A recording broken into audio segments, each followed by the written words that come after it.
and Student of the Month for perseverance. He's looking right at me and he doesn't even know. Juan Galindo! Come on, Juan! Juan, I'm sorry.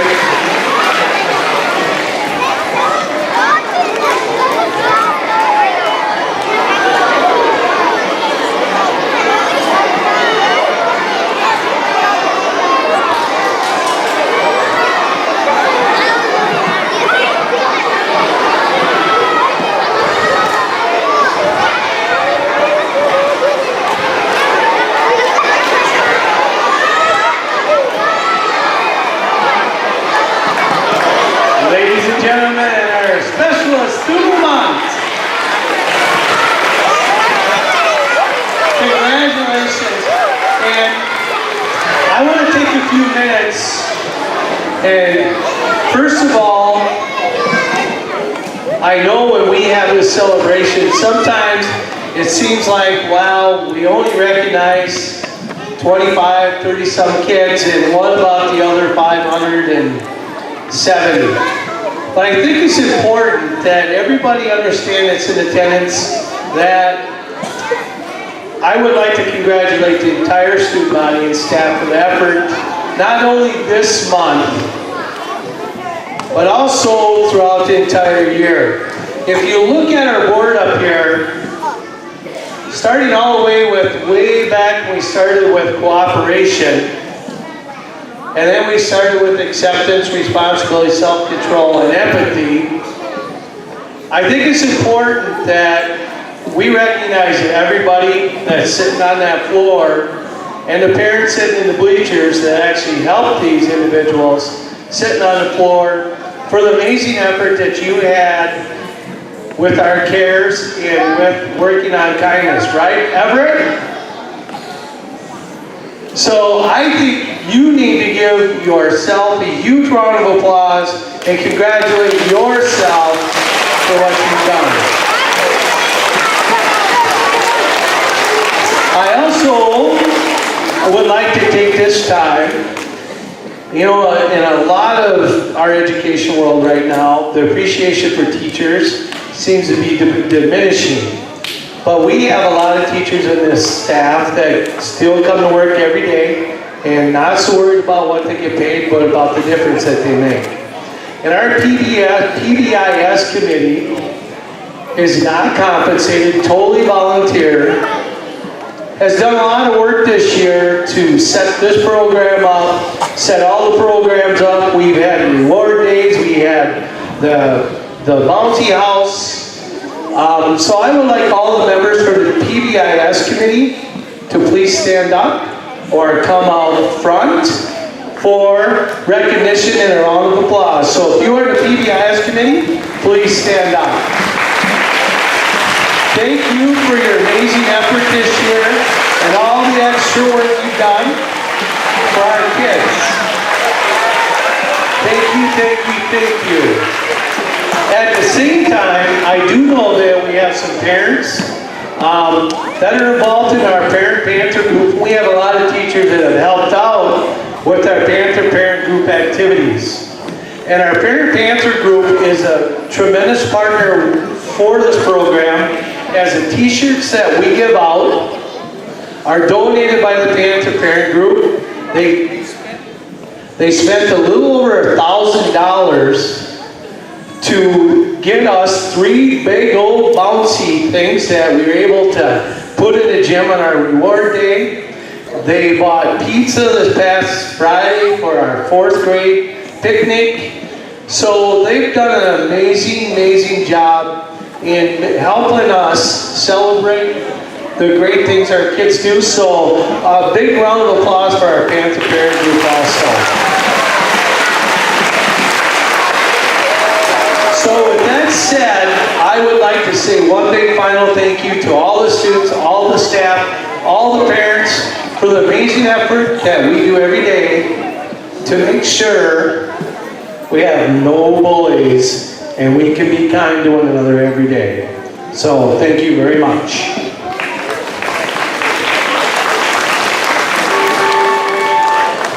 Now I need to direct your attention over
Wow, amazing video.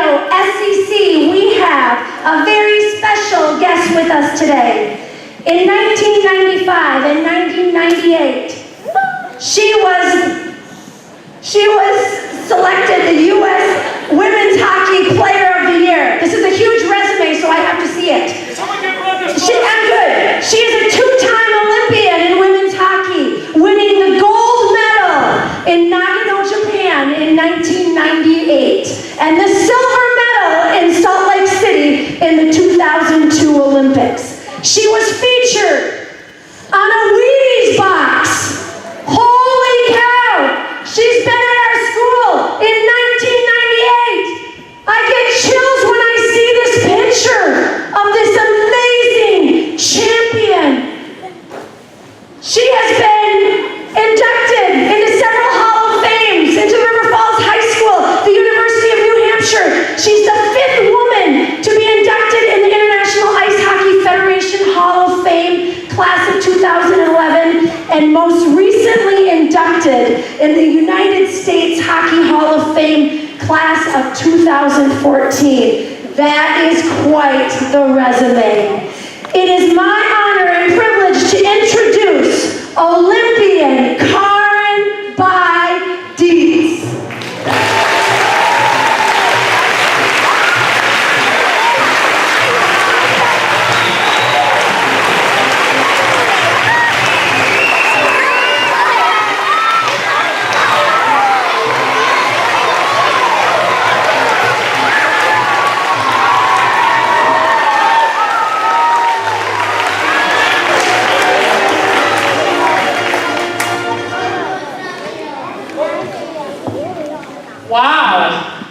Wow, that was crazy. I get the chills just thinking about all those things, and taking a look at this picture from quite some time ago gives me the chills as well. So it is my honor, it is a privilege, it is a pleasure to be here. Mrs. Simone and I grew up in River Falls, Wisconsin, so that's how we know each other. And I think this is my 3rd time here since '98. So great to be here. I'm going to tell you guys a little story, and if we're good listeners, I have a bag back here with some stuff in it to show you.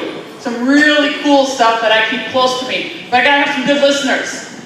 Wasn't too long ago that I remember I was 4 years old, and my dad brought me to the local ice skating rink. He held on to my hand for about 45 minutes, and then I took off skating. Loved it. At the age 7, I have an older brother, Chris, who was 9 at the time. He played hockey, but you know what? He was sick. He couldn't go to his hockey practice. My dad says, Karen, I want to dress you up in Chris's equipment. Let's send you to the practice, and let's try to fool the guys into thinking that you're Chris. I said, all right. So they put the knee pads on, the breezers, the elbow pads, the shoulder pads, the jersey, the helmet, the gloves, the mouth guard, the skates. And the last thing my dad said to me, he says, Karen, don't talk to anyone. And I went out on the ice and I loved it. So he signed me up, played hockey with the boys in River Falls all through youth hockey in high school. My senior year, you know who my assistant coach was? Mr. Simone. He was my assistant hockey coach my senior year in high school. Loved it. And I had a dream at a very young age. I was 8 years old back when the men's Olympic hockey team, 1980, won the gold medal. You guys see the movie Miracle on Ice, some of you? Yeah, great movie, love it. Some of the parents here may remember where you were when they won that gold medal. And it was at that time I said, I want to be in the Olympics. So I started training and working hard, went to college, studied hard, and guess what? In 1997, I went to a tryout and I made the U.S. Women's Olympic team. It was pretty exciting. We got to travel to Sweden, we got to travel to Finland, we went to China, yeah.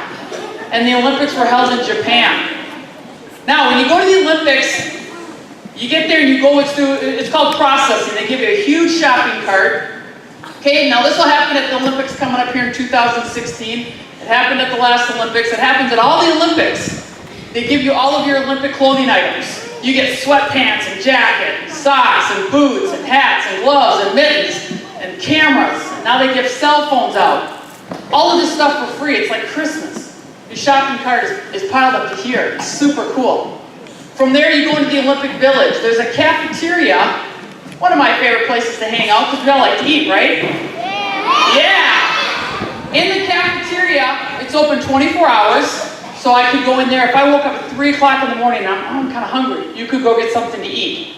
And let's quickly talk about all the different kinds of food that they have to eat at the Olympics. For breakfast, we like to eat Cheerios, cereal and eggs and toast and pancakes, right? Well, people from other countries, you know what they like to eat?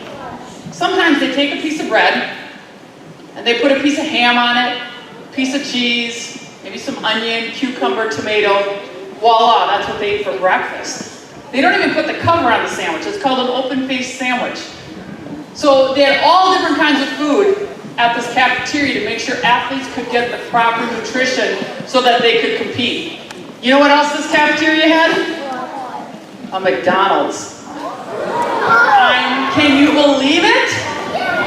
But you know what? You know what our coach said? Coach said, no McDonald's until after you're done playing. So we had to wait till we were done competing before we could go to McDonald's and get a special treat. So playing the games, we beat China, we beat Finland, we beat Sweden, we beat Canada. And it was the night before the gold medal game. And one of my teammates came to my room and she had her computer. And she played the song Reach by Gloria Estefan. And it talks about reaching for that one moment, reaching for that one time, just going out there, giving it your all, doing your best. And after she played that song to me, I'm like, really? I'm supposed to go to sleep now? I gotta get some sleep and get up and play for a gold medal in the morning. But I did. I worked with a sports psychologist, was able to go to sleep. I woke up in the morning. Hockey players are very superstitious. I know it's kind of a big word, but what that means is we like to do the same thing over and over again. We think it brings us good luck. So I got up, I had the same breakfast, I had the same lunch, took my little nap, and before every hockey game, guess what I did?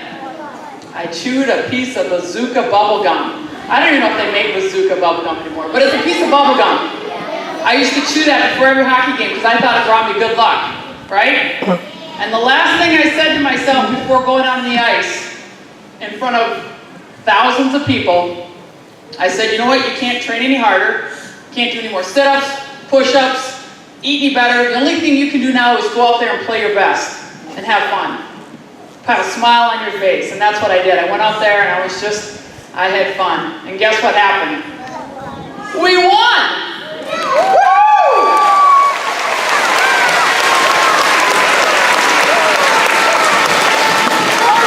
So after you win a gold medal in hockey, in the sport of hockey, this is what you do. I'll try to reenact it for you a little bit. You throw your gloves off, you throw your helmet off, and then you go and you jump on top of the goalie. And I don't know why that's a tradition in hockey, but you monkey pile on top of the goalie. I was one of the last ones to get there, and all I could hear was, get off! Pulling my teammates off. I'm like, don't hurt our goalie, not now. And we went in the locker room, and Coach came in and congratulated us, and then we went out on the ice, and we stood in a straight line. And I saw this woman walk out with a platter of 20 Olympic gold medals. Now there was 20 players on our team. So our head coach did not get a gold medal. Our assistant coach did not get a gold medal. Only the 20 players that played in that hockey game got a gold medal. Should we see something in that bag? You guys want to see something in the bag? Of course we do. Let's take a look and see what we can find in here. I got a lot of goodies. I'll show you my favorite thing first. It's in this cool little box here. Okay.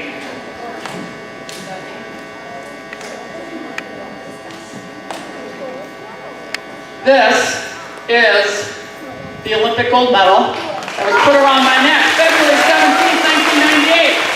And this is what you do after you have a medal put around your neck. Right? And you ever see people do this? They bite it, right? I don't know why they think it's real gold. There is real gold in this. It's not solid gold. And this was the first Olympic medal to have color. I know it's kind of hard to see, but maybe when I leave Mrs. Simone, maybe I can stand by the door again and they can take a closer look. Something like that. Okay. So we'll do that. So you have the gold medal put around your neck. You go out, you celebrate. Finally got to see my mom and my dad and my brother and sister were there. And I decided to train 4 more years because the Winter Olympics is every 4 years. and I went to another Olympics. This one was in Salt Lake City. Should we see what else is in the bag? Yeah, let's do that. We'll set this right here. Gosh, there's more stuff in here. Give me a second. So I trained 4 more years, went to Salt Lake City. This time we played Canada in the championship game again, and we lost. So what medal do you get if you come in second place? Silver, yeah. You know what, I was pretty sad too, because I thought I was going to win the gold again. We beat Canada 8 times that entire year. We lost the 9th game. And you know what? To talk to the parents a little bit, you'll get a kick out of this. I was crushed, right? Absolutely crushed. And it took me a while to realize how lucky I was to have gone to 2 Olympics, come away with 2 medals. And here's what the game changer was. I spoke at Greenwood Elementary over in River Falls to a group of kindergartners. And after my little talk, I had a boy raise his hand, and he asked me if I was going to go back to the next Olympics, which was going to be held in 2006. And I said, you know what, buddy? I said, at this point, I really don't know. I didn't know what was going to happen. I knew I was done for a while. And he said, I think you should go back and win a bronze so you have 1 of each color. And that came from a kindergartner. And ironically, Team USA, I was not on it, but a couple of my teammates were. They did win the bronze in 2006. So there's a couple of them that have 1 of each color. But it was at that point that I really realized how lucky I truly was to be there. Let's see what else I got in here. You know what? I need someone to help me. I know. Is Sammy Fisher here? I know Sam Fisher. Would you like to come up? Get up here, Sammy. Come here. I need some help. Come on. How you doing, buddy? Okay, give me 1 second. All right, here we got a deal, but I need you guys to close your eyes. Close your eyes, no peeking. Okay, everybody's got to close their eyes. No peeking. Oh. All right, open your eyes. Whoa! Check this out. It's a little big, right? Well, let's just quickly talk about the jersey. What does USA stand for? United States of America. All right, turn it off. What's my last name? Kind of funny, huh? Bye-bye. Number 6. All right, and I got 1 trivia question for you. Raise your hand if you know what the A stands for. Back there in the yellow. Real loud. Levi. I didn't hear what he said. He forgot. Anybody else? What's the A stand for? Back in the red, way back. America. A does stand for America, but you know what this one stands for? This one stands for assistant captain. So if you're the captain of the team, you have a C, and if you're the assistant captain, you have an A. Hey, let's give a round of applause for Sammy.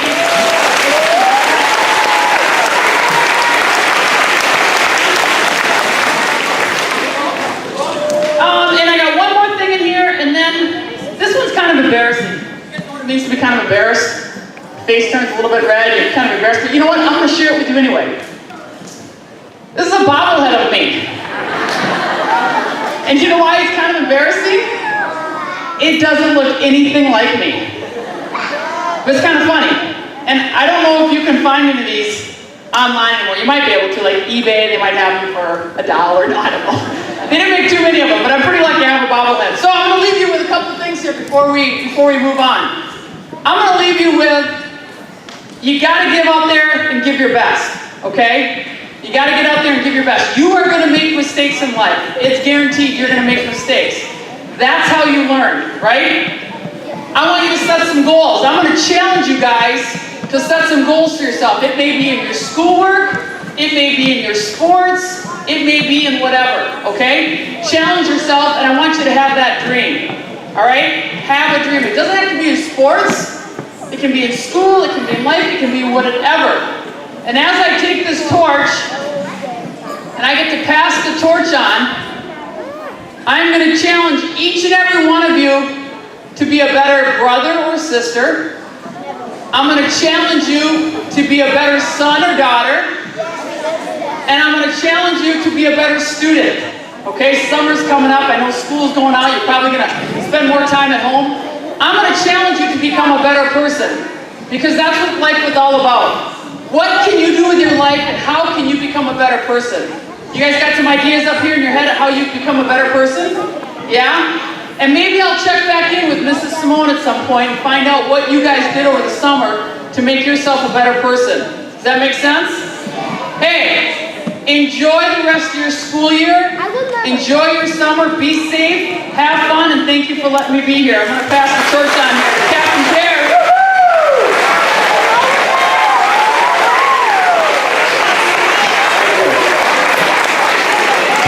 Congratulations on all your success. I worked hard on it. And thank you. Okay, I just want to say something about optimism with perseverance. This past month, I was able to turn the weekly trophy out to 3 or 4 different classes that showed optimism with perseverance. And what I want to say to you guys is, if you work hard with optimism and perseverance, you can be anything you want to be. Like that little train that could. Remember I talked about the last assembly? He pulled those cars over the mountain pass, okay? Because he said he could, and he had optimism with perseverance. So if you guys do that, you can be anything you want, even maybe an Olympian someday. And you guys can carry the torch, okay? So I just want to say one thing to the 4th grade class especially. We've enjoyed your hard work this year, and carry that optimism and perseverance on to the middle school, to 5th grade next year, and be all you can be at the middle school, okay? Thank you. Have a good Thank you for helping us out this year. Captain Care, take that torch. Oh, by the way, we did have one more person that was nominated for perseverance this month. I think it actually came from Mr. Berg. But I think we do have to offer this, because this individual not only has been a teacher, she's been on the PBIS committee, she's been on the grading committee, she has been in every committee we had, and still had to be my poor assistant. So, we have a Perseverance Award for Mrs. Clay! Oh, come on, Mrs. Clay. Come on up. If I took your time to print it, you're coming to get it. All right, tell her to get up here, guys.